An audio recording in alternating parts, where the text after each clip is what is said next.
Halo semuanya, selamat datang di podcast Atara, tempat di mana kita berbagi cerita dan refleksi tentang kehidupan. Aku harap kalian semua dalam keadaan baik dan sehat. Di episode ketiga ini, kita akan membahas sesuatu yang mungkin sering banget kita alami, tapi sering juga kita abaikan. Overthinking.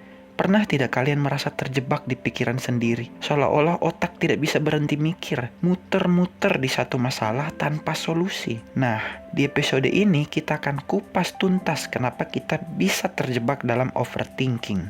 Pertama-tama, kenapa sih kita bisa overthinking?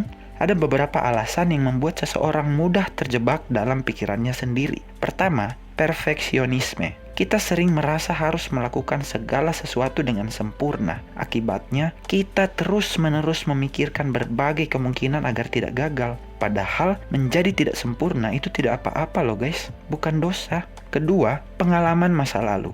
Trauma atau pengalaman buruk di masa lalu bisa membuat kita khawatir kejadian serupa akan terulang di masa depan. Ketiga, takut akan masa depan. Ketidakpastian tentang masa depan seringkali membuat kita memikirkan skenario terburuk. Padahal penulis skenario kehidupan kita, Tuhan. Masa kita tidak percaya sama karyanya Tuhan? Keempat, rendahnya kepercayaan diri. Saat kita merasa kurang percaya diri, kita cenderung terlalu memikirkan bagaimana orang lain melihat kita. Overthinking berkaitan dengan cara kerja otak kita, terutama di bagian korteks prefrontal yang bertanggung jawab untuk pengambilan keputusan dan perencanaan. Saat kita overthinking, bagian ini menjadi terlalu aktif. Selain itu, overthinking juga berhubungan dengan amigdala, bagian otak yang mengatur rasa takut dan cemas. Saat kita menghadapi situasi yang memicu kecemasan, amigdala mengirimkan sinyal bahaya, sehingga kita terus memikirkan berbagai kemungkinan terburuk. Penelitian juga menunjukkan bahwa overthinking bisa meningkatkan hormon stres seperti kortisol yang berpengaruh pada kesehatan mental dan fisik. Akibatnya, kita jadi sulit tidur, mudah lelah, dan suasana hati jadi tidak stabil.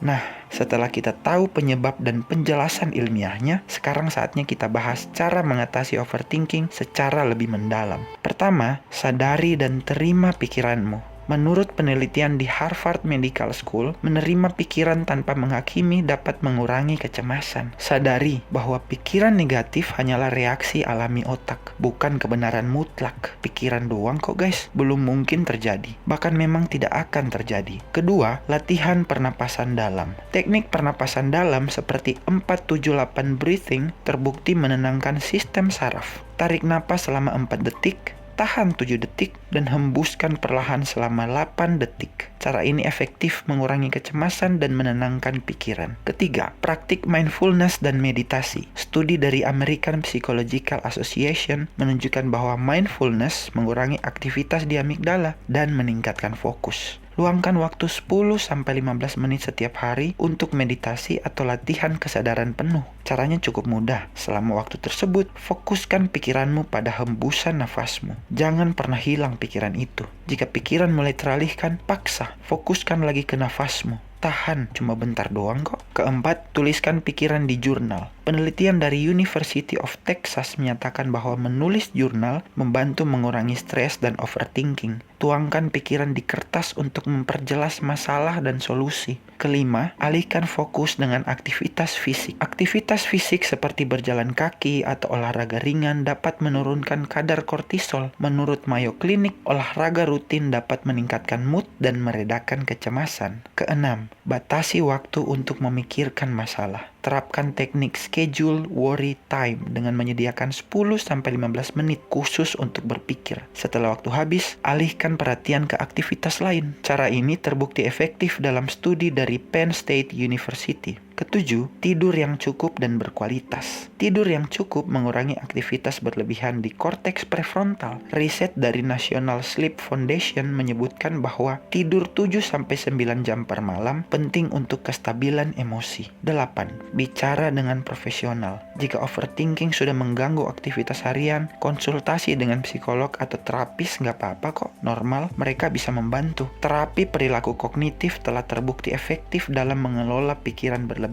Dengan menerapkan langkah-langkah ini secara konsisten, kita bisa perlahan mengurangi kebiasaan overthinking dan menjalani hidup yang lebih tenang. Jadi, overthinking memang hal yang wajar dan bisa terjadi pada siapa saja. Tapi, jangan biarkan pikiran itu mengendalikan hidup kita. Dengan menyadari menyadari, memahami, dan mengelola pikiran kita, perlahan kita bisa keluar dari lingkaran overthinking. Semoga episode kali ini bermanfaat buat kalian. Kalau kalian punya pengalaman atau tips lain dalam mengatasi overthinking, boleh banget sharing di kolom komentar atau kirim pesan ke podcast Atara. Jangan lupa untuk terus dengerin episode-episode berikutnya. Terima kasih sudah mendengarkan. Sampai jumpa di episode selanjutnya. Tetap jaga diri dan pikirannya.